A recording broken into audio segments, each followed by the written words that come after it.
ప్రియులరా, పునరుద్ధానంలో ఉన్నటువంటి బలమును మనం ఎరిగి ఉండాలి. పునరుద్ధానమైనటువంటి యేసు ఈ దినము అంటే 2026 సంవత్సరాల కిందట యేసుక్రీస్తు వారు వచ్చింది. సర్వ మానవాళి కొరకు ఆయన పాపం నుంచి విమోచన చేశాడు. ఆయన రక్తము చిందించుట ద్వారా ఆయన ముందుగా బ్రతుకున్నప్పుడే చెప్పాడు, మనిషి కుమారుడు అప్పగింపబడతాడు, శిలువ వేయబడతాడు, ఆయన సమాధి చేయబడతాడు, తర్వాత తిరిగి లేస్తాడు. ఆ దినమే ఈ దినం. మనం గుడ్ ఫ్రైడే చక్కగా వర్తమానాలు నేర్చుకున్నాం.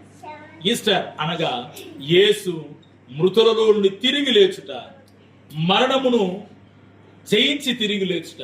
మరణపు ముళ్ళు విరిగిపోయింది, మరణము యేసు ముందు ఓడిపోయింది. ఇంకా చాలా మంది మృతులలోనే బ్రతుకుతూ ఉంటారు. లేదండి, ఆయన మృత్యుంజయుడు, మృతిని జయించి తిరిగి లేచినటువంటి దేవుడు యేసుక్రీస్తు. ఆ పునరుద్ధానంలో ఉన్న బలమును, ఆ శక్తిని మనం అనుభవించాలి.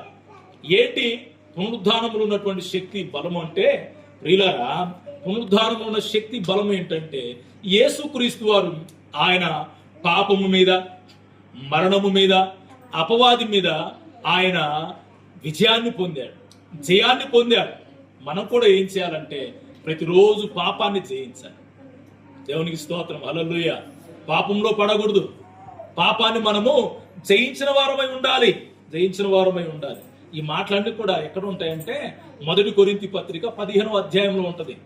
అక్కడ 3వ వచనము తర్వాత అక్కడ ఆ అధ్యాయం మొత్తం చదివితే పాపం మీద విజయము, మరణం మీద విజయము, అపవాది మీద విజయాన్ని ప్రభు పొందుకున్నాడు. మనల్ని కూడా అలా ఉండమని చెప్తూ ఉన్నాడు.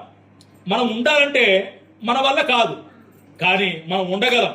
ఎలా ఉండగలం అంటే ఇదిగో పునరుద్ధానుడైనటువంటి యేసు ఆయన శక్తిని మనము పొందుకుంటే ఈజీగా మనం పాపాన్ని జయించగలం. మరణం అంటే భయం ఉండకూడదు, మరణం అంటే భయం ఉండకూడదు. ఎందుకు తెలుసా? మన ప్రభు మరణాన్ని జయించి తిరిగి లేచాడు. ఒకవేళ భౌతిక మరణము మనం మరణించినా పర్లేదు, అది అందరికీ వస్తుంది. కానీ రెండవ మరణం ఉంది. రెండవ మరణం పాపము చేసి మరణిస్తే, మన క్రియలు సరిగా లేకపోతే రెండవ మరణంలోకి వెళ్లాల్సింది వస్తుంది. అంటే ప్రభువు లేకుండా మరణిస్తే, అంటే ప్రభువులో ఉండి పాపం చేస్తే అంటే నో ఖచ్చితంగా పశ్చాత్తాపం పొందాలి. లేకపోతే నో రెస్ట్ ఇన్ పీస్. ప్రియులారా,